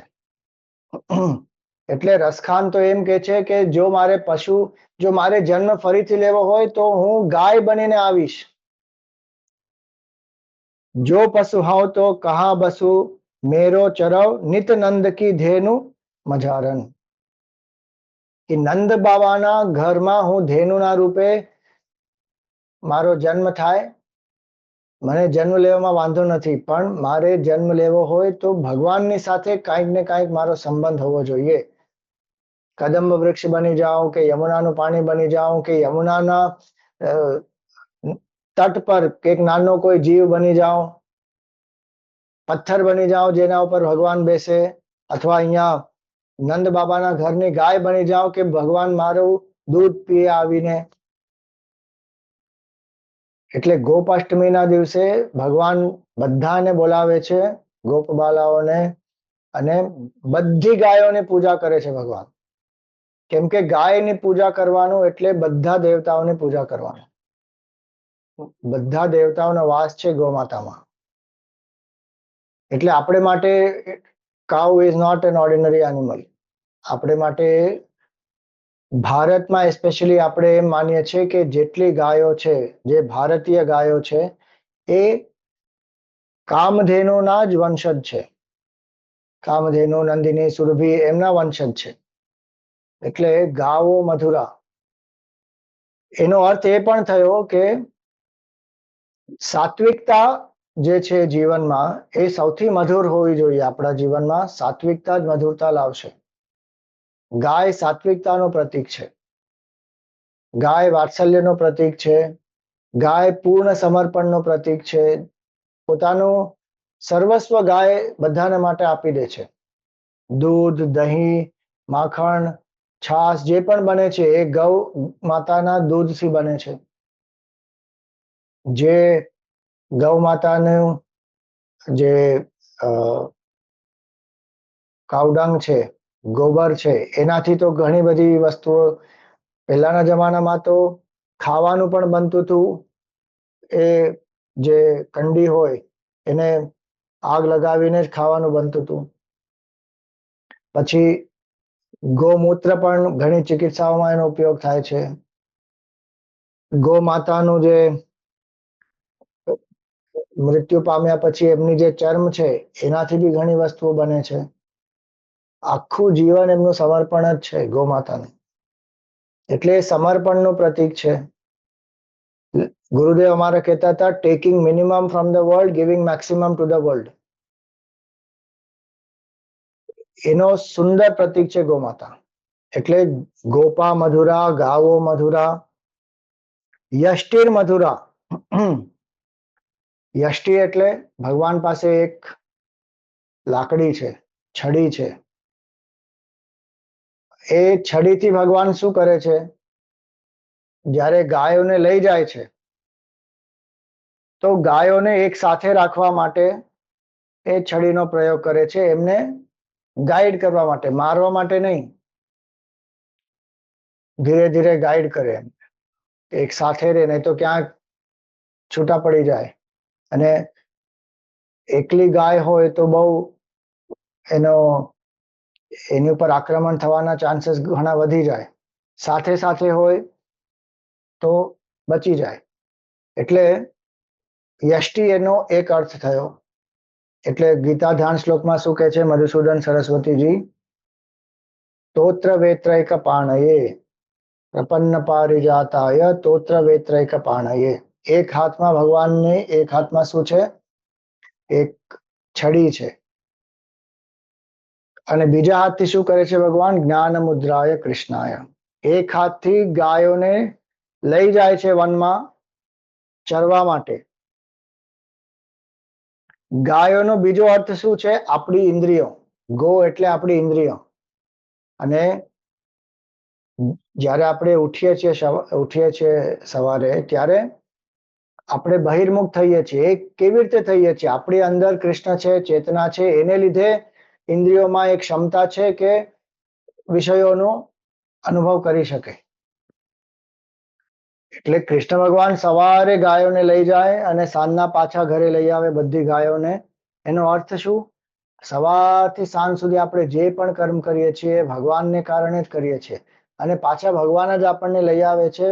ઇન્દ્રિયો થાકી જાય કે ભાઈ બસ આજનો દિવસ પૂરો થયો, હવે મારે ઊંઘવું છે, ત્યારે ભગવાન જ આપણને ઇન્દ્રિયોના કર્મથી નિવૃત્ત પણ કરે છે અને સ્વપ્ન અને સુષુપ્તિમાં પણ લઈ જાય છે.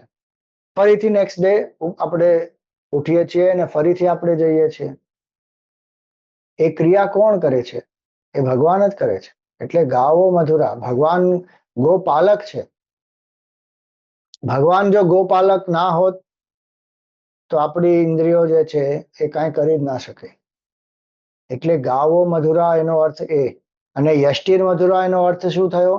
કે ભગવાન સંયમિત કરે છે બધાને. એના માટે લાકડીની આવશ્યકતા છે. કોઈક વાર એકદમ અનુશાસનથી પણ આપણને ભગવાન એક સંયમમાં રહેવાની શિક્ષા આપે છે. કઠિન અનુભવો આપે છે, દુઃખદ પરિસ્થિતિઓ પણ આપે છે કે આપણને ખબર પડે કે આપણા કર્મોનું શું ફળ છે. એટલે પછી આપણે એમાંથી શીખીએ. કોઈક વાર બહુ મુશ્કેલ આપણે અનુભવ કરીએ છીએ. એ ભગવાનની લાકડી જ છે. અને એમાં પણ જે મધુરતા જોઈ શકે કે આમાંથી મારે શીખવાનું શું છે, ક્યાં મેં કાંઈ ખોટું કર્યું, પહેલા ક્યાં મારી આસક્તિ થઈ, ભગવાન મને કાંઈ શીખવાડવા માંગે છે, તો પછી એ યષ્ટિર મધુરા થઈ જાય. કઠિનથી કઠિન પરિસ્થિતિમાં પણ જે આમાંથી શું શીખી શકાય એ વિચાર કરતો હોય એ વ્યક્તિ, તો એ યષ્ટિર મધુરા થઈ ગયું. અને એ યષ્ટિર મધુરા કયા આધાર પર? શાસ્ત્રના આધાર પર. કે શાસ્ત્રમાં જે લખ્યું છે એ ભગવાનની જ વાણી છે. અને એટલે ભગવાન ગીતામાં કહે છે કે તસ્માદ શાસ્ત્રમ પ્રમાણમ તે કાર્ય વ્યવસ્થિત. શાસ્ત્ર પ્રમાણ છે કે શું કરવું જોઈએ અને શું નહીં કરવું જોઈએ. નહીં Swamiji, I act like a free bird, I will do what I feel like doing, તો પછી આપણે બંધનમાં જ પડીશું. એ વ્યક્તિ ઇઝ નોટ રિયલી ફ્રી, પણ is a victim of the mind. એને લાગે છે કે હું સ્વતંત્ર છું. અરે સ્વચ્છંદ છે. સ્વતંત્રતા અને સ્વચ્છંદતામાં બહુ ફરક હોય છે. સ્વતંત્ર કોણ હોઈ શકે? જે સંયમથી જીવતા હોય એ સ્વતંત્ર છે. બાકી બધા ગુલામ છે, પરતંત્ર છે, મનના જ એક દાસ છે. શાસ્ત્રના આધાર પર જે સંયમથી જીવે છે એ સ્વતંત્ર છે, કે પોતાના મનને કહી શકે કે આ ખોટું છે, આ નહીં કર, આ સારું છે, આ કર, અને મન એ પાલન કરે. એ વ્યક્તિ સ્વતંત્ર છે. અથવા જે મનની પાછળ જ ભાગતા હોય તો મનીરામ, એ ક્યાં સ્વતંત્ર છે? એ તો સ્વચ્છંદ છે. મન કે આમ કરતો આમ કરે, એમ કરતો એમ કરે. એ સાચું છે, એ સારું છે, સારું નથી, ધર્મ છે, અધર્મ છે, કાંઈ વિચાર નહીં. મન જે કરાવે આપણે કરીએ. એ સ્વચ્છંદતા છે. એમાં મધુરતા નથી. સ્વતંત્રતામાં મધુરતા છે, સ્વચ્છંદતામાં નથી. આપણને લાગે કે સ્વચ્છંદતામાં મધુરતા છે, પણ એ બહુ ક્ષણભંગુર હોય છે ને એનાથી બહુ બંધન ઉત્પન્ન થાય છે. કષ્ટ, દુઃખ, પીડા, આસક્તિ, ઘણું બધું એની સાથે ઉત્પન્ન થઈ જાય. પણ જે સ્વતંત્ર છે, જે શિષ્ટાચારનું પાલન કરે છે, જે શાસ્ત્રોના આધાર પર પોતાનું આચરણ કરે છે, એ વ્યક્તિ સુખી છે, બંધનથી મુક્ત છે, અને એ જ વ્યક્તિ સ્વતંત્ર છે. એટલે યષ્ટિર મધુરાનો એ અર્થ કે ભગવાનની જે છડી છે, એ દંડ જે છે એ શાસ્ત્રનો દંડ છે. જ્ઞાત્વા શાસ્ત્ર વિધાનોક્તમ કર્મ કર્તુમ ઇહારસી, કે શાસ્ત્રમાં શું લખ્યું છે એના આધાર પર આપણે કરવું જોઈએ કર્મ. આપણી વિડંબના એ કે આપણે શાસ્ત્ર વાંચતા નથી. હમણાં જે કુંભ મેળો થવાનો છે, તમે સાંભળશો કેટલા લોકો એમ કહેશે કે આ 144 વર્ષ પછી થવા વાળો કુંભ છે. તમે કોઈ બી શાસ્ત્ર મને બતાવો જ્યાં 144 વર્ષના કુંભના વિશે કાંઈ ઉલ્લેખ હોય. એક શાસ્ત્ર મને તો હજી સુધી મળ્યો નથી જેમાં લખ્યું હોય કે 144 વર્ષનું કુંભ થશે. છે જ નહીં, પણ લોકોએ ચલાવ્યું છે. અને બધા કે છે 2019માં જે કુંભ થયો એના વિશે પણ લોકો એ જ કહેતા હતા કે આ 144 વર્ષનો કુંભ છે. હવે 2025માં જે થાય છે એના વિશે પણ એ જ કે છે કે આ 144 વર્ષ વાળો કુંભ છે. અરે એ કોઈ છે જ નહીં એવું. 12 વર્ષે જે થાય છે કુંભ, એ પૂર્ણ કુંભ કહેવાય. અને પહેલા પૂર્ણ કુંભ જ હતો. હવે અર્ધ કુંભ શરૂ થઈ ગયો, એ પ્રયાગમાં અને હરિદ્વારમાં. પણ આપણે પોતાના શાસ્ત્રોના વિશે આપણને કાંઈ ખબર નથી. અને લોકો જે કે છે, અને ઘણા લોકો તો સાધુ સંન્યાસીના રૂપે કાંઈ કાંઈ ખોટું જ્ઞાન ફેલાવતા હોય છે, કેમ કે શાસ્ત્ર વાંચ્યા નથી. શાસ્ત્રમાં શું લખ્યું છે આપણને ખબર જ નથી.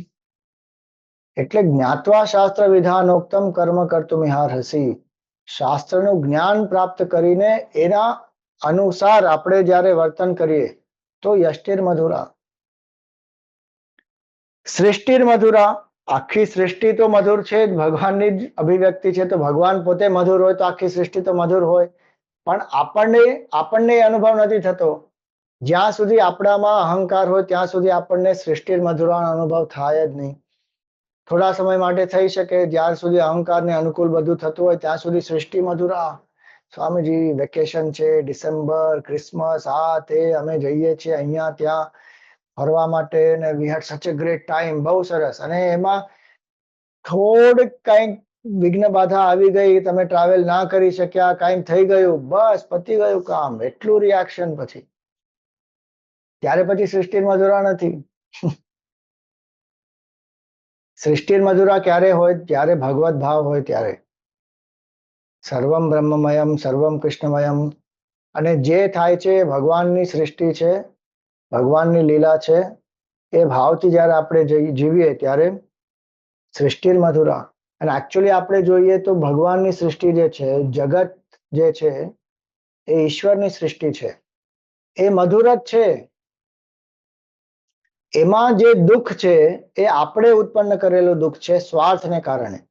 ભગવત સૃષ્ટિમાં દુઃખ છે જ નહીં, કેમ કે જે આનંદ સ્વરૂપ હોય એમની સૃષ્ટિમાં દુઃખ કેવી રીતે આવી શકે?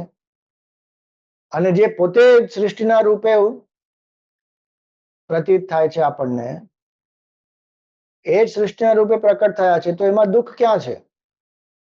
તમે મનુષ્યને આ પૃથ્વીથી કાઢી લો બહાર, તો પૃથ્વીમાં આનંદ જ આનંદ છે. મનુષ્યએ આખી પૃથ્વીમાં દુઃખ ઉત્પન્ન કરેલું છે. એટલે ભગવત સૃષ્ટિ તો મધુર જ છે. આ જીવની જે સૃષ્ટિ છે ને એને સંસાર કહેવાય છે. એ જીવની સૃષ્ટિ દુઃખનું કારણ છે. ભગવત સૃષ્ટિ તો અનુભવમાં કેટલા સંતોને અનુભવ થયો કે નહીં? કેવલ બ્રહ્માનંદ જ છે, બસ, બીજું કાંઈ નથી. પણ જીવ એટલો સ્વાર્થી છે ને જીવની એટલી દુર્દશા થઈ છે એના સ્વાર્થને કારણે, વિકારને કારણે, વિક્ષેપના કારણે, અવિદ્યાને કારણે, આસક્તિ, રાગ, દ્વેષ, મોહ, ભય, ક્રોધ, એને લીધે બધે દુઃખ જ છે. દુઃખ પોતે બી દુઃખી છે, બીજાને બી દુઃખ આપ્યા કરે છે. અમારા ગુરુદેવે મોટો શું આપ્યો તો અમને ચિન્મય મિશનમાં? હજી બી છે અમારો મોટો એ જ છે, maximum happiness to maximum people for maximum time. સંતોની એ જ દૃષ્ટિ હોય છે. પણ આપણે જયારે અહંકારવશ કામ કરીએ તો શું કરીએ છીએ? એકદમ વિપરીત. Maximum sorrow to maximum people in minimum time. તો બધી સૃષ્ટિ મધુરા ના થઈ શકે.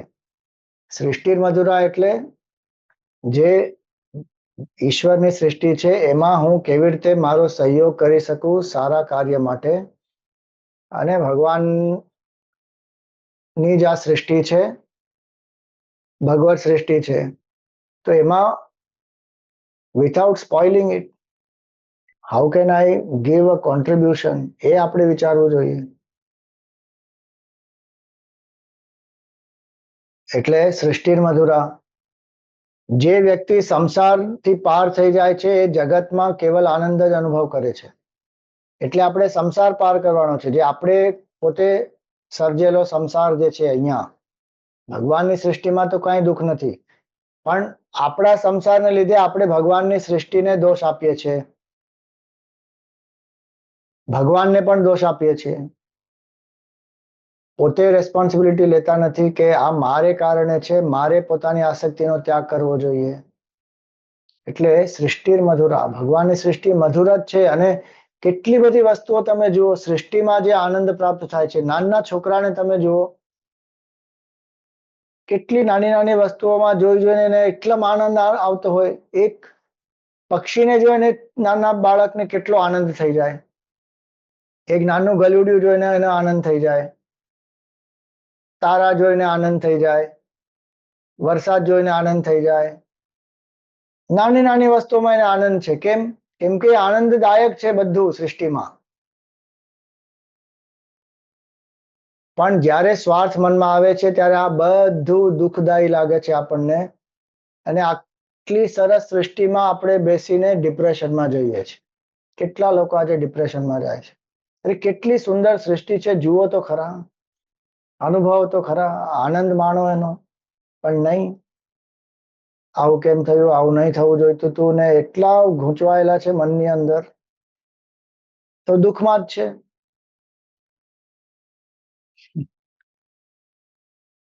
જલ में मीन पियासी मोह सुनी सुनी आवे हासी, કબીરદાસજી કે જલમાં રહીને જે માછલી છે એને તરસ લાગે છે કે મને પાણી આપો, મને પાણી જોઈએ છે. અરે આપણે આનંદ સ્વરૂપ સૃષ્ટિમાં છે ને દુઃખમાં લઈને બેઠા છીએ કે मैं दुखी हूं, मुझे कोई प्यार नहीं करता है, મને કઈ. અરે અને અધ્યાત્મ માર્ગમાં આવ્યા પછી, ભક્ત બન્યા પછી પણ લોકો રડ્યા કરે છે. એ નવાઈની વસ્તુ. તો શરણાગતિ ક્યાં ગઈ? ભગવાનની જે અનુકંપા છે આપણી ઉપર એ બધા ભૂલી ગયા. સૃષ્ટિ મધુરા. કેટલી બધી વસ્તુઓ છે જે ભગવાને આપણે માટે રચેલી છે. ભગવાન સૂર્ય બનીને આપણને પ્રકાશ આપે છે, ભગવાન જ વાયુ બનીને આપણા જીવનનું નિર્વાહ કરે છે, ભગવાન આપણી અંદર અગ્નિ બનીને જમવાનું જે છે પચાવે છે. આખી સૃષ્ટિ ભગવાન જ બનીને આપણી સેવા કરે છે. ભગવાન, એ આપણને સમજ નથી પડતી. ભગવાન આપણી સેવા કરે છે. અને આપણને એમ લાગતું હોય કે અરે હું ભગવાનની સેવા કરું છું, હું આટલો મોટો છું. અરે ભગવાન જેટલી આપણી સેવા કરે છે એટલું કોઈ કરતું જ નથી. અને એ જ ભગવાનને આપણે તિરસ્કાર કરીએ છીએ, એમને રિજેક્ટ કરીએ છીએ, એમના અસ્તિત્વને વિશે પ્રશ્ન પૂછીએ છીએ, કયા ભગવાન, કોણ ભગવાન છે, ભગવાન તો કેમ આવું કર્યું મારી સાથે. અરે દરેક ક્ષણે જેટલી ભગવાન આપણી સેવા કરે છે, કોઈ ના કરી શકે એટલી સેવા આપણે માટે. આખી સૃષ્ટિ આપણે માટે બનાવેલી છે ભગવાને. આપણી સેવા કરે છે આખી સૃષ્ટિ. આપણું અસ્તિત્વ શું છે, જે પણ આપણે છીએ હમણાં, એ આખી સૃષ્ટિને કારણે છીએ. આપણું સ્વતંત્ર તો અસ્તિત્વ જ નથી. આ શરીર, મન, બુદ્ધિ પણ સૃષ્ટિનો જ ભાગ છે. એનું સંચાલન પણ ભગવાન કરે છે, અને આખી બહારની સૃષ્ટિનું સંચાલન પણ ભગવાન કરે છે. તો આપણે જો એ ભાવ હોય કે અરે ભગવાન મારું કેટલું ધ્યાન રાખે છે, ભગવાન મારા માટે શું નથી કરતા, તો આખી સૃષ્ટિ મધુર થઈ જાય. સૃષ્ટિર મધુરા દલિતમ મધુરમ ફલિતમ મધુરમ. દલિતમ નો અર્થ શું છે? એક અર્થ છે દલિત એટલે દળ, જે કહેવાય ને આપણે કમળ દળ એટલે પાંદડું. એટલે પાંદડા પણ મધુર છે, ફળ પણ મધુર છે. દલિતમ મધુરમ ફલિતમ મધુરમ, એક અર્થ થયો એનો. દલિતમ નો અર્થ બીજો શું થયો? કે જે પ્રકટ થાય છે, એ જે પણ પ્રકટ છે એ ભગવાનનું જ પ્રાકટ્ય છે. દલિતમ મધુરમ. અને દલિતનો એક બીજો અર્થ પણ બીજો એક અર્થ બી બહુ સરસ છે કે જે દ્વૈતનો ભાવ છે ને, એક અદ્વૈતની સિદ્ધિ છે, પરમાનંદની સ્થિતિ છે. બીજી સ્થિતિ છે દ્વૈતનો ભાવ, કે ભક્ત એ પોતાને ભગવાનથી અલગ રાખવો છે. અદ્વૈતની અનુભૂતિ થયા પછી પણ કેમ કે એ દ્વૈતમાં એક મધુરતા છે, એ દલિતમ મધુરમ. કે હું ભગવાનનો છું, ભગવાન મારા છે, એ ભગવાન છે, હું જીવ છું, અને જીવ ને ઈશ્વરની વચ્ચે જે લીલા થયા કરે એ બહુ મધુર છે. જીવ માટે ભગવાન આખી સૃષ્ટિની રચના કરી, જીવને માટે ભગવાન અવતાર લઈને આવે છે, અને જીવ પણ ઈશ્વરના પ્રત્યે આખું સમર્પણ કરે છે, અને ઈશ્વરને પ્રાપ્ત કરવા માટે ઘણી સાધનાઓ કરે છે. એ બે ભગવાનની તરફથી જે થાય છે એમાં પણ મધુરતા છે, જીવના તરફથી જે સાધના થાય છે ભગવત પ્રાપ્તિ માટે એ પણ મધુર છે, અને દ્વૈતને કારણે છે. એટલે એ જે દ્વૈત છે એ મધુર છે. અને ઘણા જે ભાગવતમાં જે સિદ્ધિની વાત છે એ જ્ઞાનોત્તર દ્વૈત છે. કે જ્ઞાન પ્રાપ્ત કર્યા પછી પણ જીવ એમ માને છે કે મારે ભગવાન સાથે અદ્વૈતનો ભાવ ખાલી નથી રાખવો, મારે દ્વૈતની ભાવના રાખવી છે, કે હું ભગવાનની સેવા કરું, હંમેશા ભગવાનની જે ઈચ્છા હોય એ હું પૂર્ણ કરું, અને ભગવાન સાથે અલગ અલગ જે લીલાઓ છે એમાં ભાગ લઉં. તો એ જે દ્વૈતની ભાવના છે, અદ્વૈત સિદ્ધિ પછીની દ્વૈતની ભાવના પણ, અને અદ્વૈતની સિદ્ધિની પહેલા જે સાધના કરીએ છીએ એનો દ્વૈત ભાવ પણ, એ બે મધુર છે. એટલે જે ભક્ત હોય છે ને એ સગુણ સાકાર તો પ્રાપ્ત કરે જ છે, સગુણ સાકાર સાથે નિર્ગુણ નિરાકાર પણ પ્રાપ્ત કરે છે. પણ જે કેવલ નિર્ગુણ નિરાકારના ભક્ત છે એને સગુણ સાકારની મધુરતા એ અનુભવ નથી થતી. એટલે જે ભક્ત હોય છે એમને બે પ્રાપ્ત થાય છે, સગુણ સાકાર પણ નિર્ગુણ નિરાકાર પણ. એટલે જે દ્વૈતમાં બી જે આનંદ છે એ આનંદનો સંકેત છે અહીંયા દલિતમ મધુરમ અને ફલિતમ મધુરમ. ફલિતમ મધુરમ એટલે એક તો ફળ છે, જે ફળ ઉત્પન્ન થાય છે એ પણ મધુર છે. કેવી રીતે બીજમાંથી આખું ઝાડ ઉત્પન્ન થાય, ઝાડમાંથી પછી એ જે ફળ ઉત્પન્ન થાય, એ ભગવાનની જ લીલા છે. કેવું આટલા નાના બીજમાં કેટલું મોટું ઝાડ, અને અનંત ફળો, અને એના બીજો, અને એટલા અનંત ઝાડો પછી એટલા નાના એક બીજમાં. એ આખી જે પ્રક્રિયા છે એ કેટલી મધુર છે, કે ફલિતમ મધુરમ. ફલિતમ મધુરમ નો અર્થ એ પણ છે કે આપણા કર્મફળ જે ઉદય થાય છે, એનો પાક થાય છે, એ પણ મધુર છે. એ ભગવાન જ કર્મફળ દાતા છે. એટલે જે આવે પ્રસાદ બુદ્ધિથી ગ્રહણ કરીએ તો ફલિતમ મધુરમ. અને છેલ્લો અર્થ શું છે ફલિતમ મધુરમનો? કે જે પરમ આનંદ છે, આખા એવોલ્યુશનનો ફળ શું છે? અદ્વૈતની સિદ્ધિ, પરમાનંદની સ્થિતિ, જે ભગવાનનો સ્વરૂપ છે, એ છે ફલિતમ. ભગવાનનો આનંદ, ભગવાનનો પ્રેમ, ભગવાનનો વિનોદ, એ બધું, અને ભગવાનની જે નટખટ લીલાઓ, એ બધું ફલિતમ મધુરમ, મધુર જ છે. એટલે મધુરાધિપતે અખિલમ મધુરમ. તો વલ્લભાચાર્યજી આ એટલી સુંદર રચના કરી, અને એનો ભાવ શું છે? મુખ્ય ભાવ કે આપણું જીવન મધુર થઈ જાય. મધુરાધિપતિનું ચિંતન કરતા કરતા આપણે મધુરાધિપતિની સાથે એક થઈ જઈએ, એમની પ્રત્યે આપણું સમર્પણ થાય, અને આપણે જે પણ કરીએ એમાં મધુરતાનો એક ભાવ હોય, એ સમર્પણથી આવશે.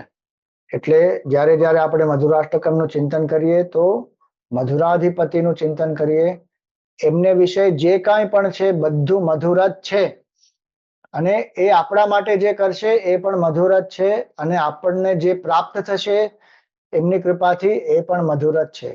એટલે મધુરાધિપતે અખિલમ મધુરમ.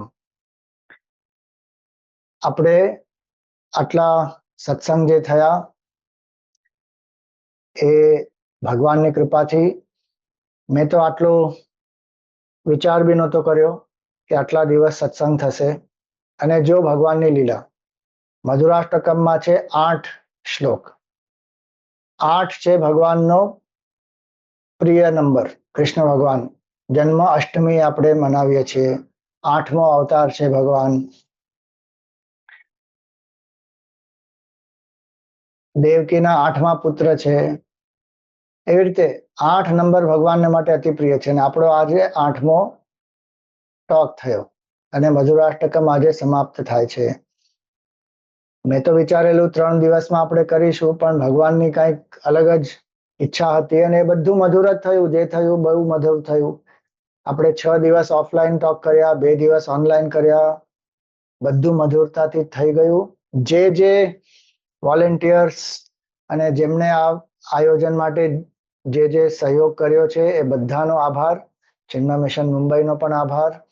અને ભગવાનની કૃપા આપણા બધા પર રહે એમ પ્રાર્થના કરીએ.